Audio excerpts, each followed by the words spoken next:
Welcome creative new activity. আবারও একটা নতুন ভিডিও নিয়ে চলে এসেছি। আর আজকে তোমাদের আবারও দেখাবো ফেলে দেওয়া কিছু জিনিস দিয়ে কিছু তৈরি করে দেখাবো। আর এই যে এখানে যেগুলো নিয়েছি সেগুলো হচ্ছে জুসের কাপ বলো, গ্লাস বলো, এই ধরনের কৌটোগুলো। এরকম আইসক্রিমের কৌটোও হয়। তো এগুলোকে দিয়েই আজকে আমি একটা সাধারণ জিনিস খুব সহজ সুন্দরভাবে তৈরি হয়ে যাবে। তো যদি আমরা এরকম জিনিস আমরা বাড়িতে ফেলে দেওয়া জিনিস দিয়ে তৈরি করে নিতে পারি, তাহলে কেন অযথা এগুলো ফেলে দিব বলো। তো আমি প্রথমে রং নিয়েছি। তো রং নিয়েছি সবুজ কালারের, আর এটা দিয়েই আমি এই কাপগুলোকে রং করে নিব। সবগুলোতেই একরকম কালার করব। এক্ষেত্রে তোমরা বিভিন্ন রকম কালার দিতেই পারো, কোনো অসুবিধে নেই। তো এই দেখো আমার রং হয়ে গেছে। তারপরে তো ডিজাইন করতে হবে, যেহেতু খুব সহজভাবে করব তো ডিজাইনটা খুব সহজ রেখেছি। আর খুব কঠিন ডিজাইন মানে নিজে পারিও না। তো এখানে খুব সহজভাবেই তাড়াতাড়ি যাতে হয়ে যায় সেরকমই একটা ডিজাইন নিয়েছি। তোমরা তোমাদের ইচ্ছে মতো নিতে পারো, আরও ভালো কিছু ডিজাইন নিতে পারো। তো এভাবে আমি এগুলোকে রেডি করে নিচ্ছি। তো দেখো সাদা রং দিয়ে এটা করেছিলাম, যেহেতু কাপের নিচটা সাদা ছিল, দেখতেও খারাপ লাগছিল না। কিন্তু পরের দিকে ভাবলাম না, একটু হলুদ রং করি যাতে দেখতে একটু রংটা ফুটে ওঠে। আর তার চেয়েও বড়ো কথা ছিল, আমি কিছুদিন আগে এই যে হাজমোলার যে কৌটোগুলো দেখছো, এগুলোকে আমি রং করেছিলাম একটা অন্য কিছু তৈরি করব বলে। তো সেটা আমি করতে পারিনি।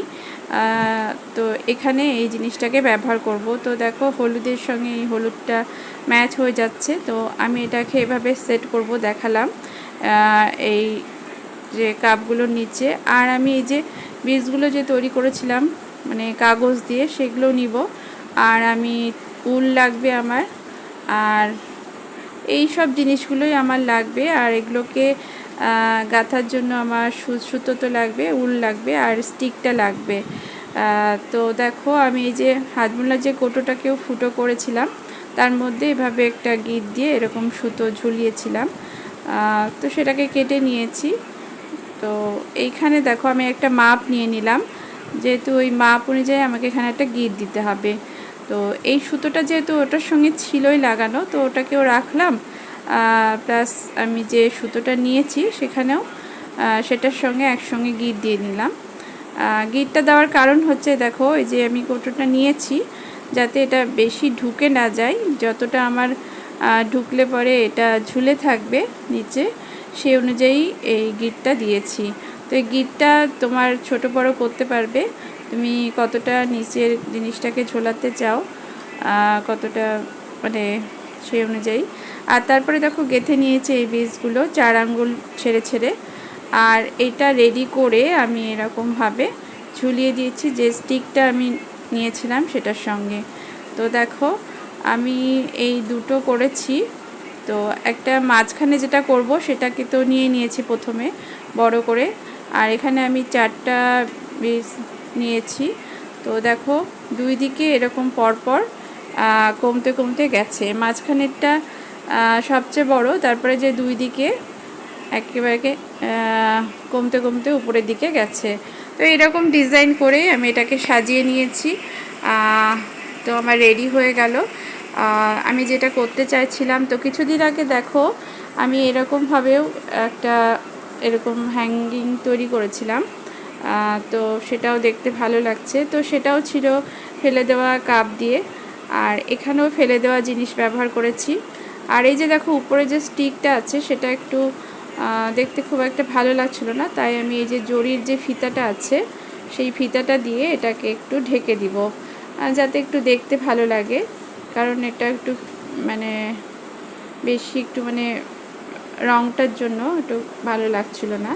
তো হলুদ সবুজের ম্যাচ করে এটাও একটু হলুদ, তো ভালোই লাগছিল। এটা জড়িয়ে নিব আমি এবার, যাতে দেখতে ভালো লাগে। তো এরকমই বাড়িতে তোমাদের পড়ে থাকা জিনিসগুলোকে একটু কাজে লাগিয়ে এরকম সুন্দর সুন্দর জিনিস তোমরা বাড়িতেই তৈরি করে নিতে পারো। আর এই উপরের দিকটা যেটা আমি ঝোলানোর জন্য এখানে যে উলটা আছে সেই উলটাকেই 4 পরল করে নিয়েছি। তারপরে এটাকে দুই দিকে এইরকমভাবে ঝুলিয়ে নিয়েছি।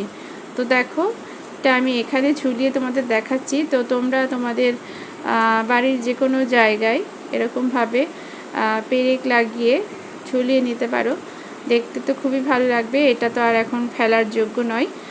তো দেখলে কত সহজেই কত সুন্দর একটা জিনিস রেডি হয়ে গেল, খুব কম খাটনিতে। তো কেমন লাগলো ভিডিওটা অবশ্যই কমেন্ট করে জানাবে। ভালো লাগলে একটা লাইক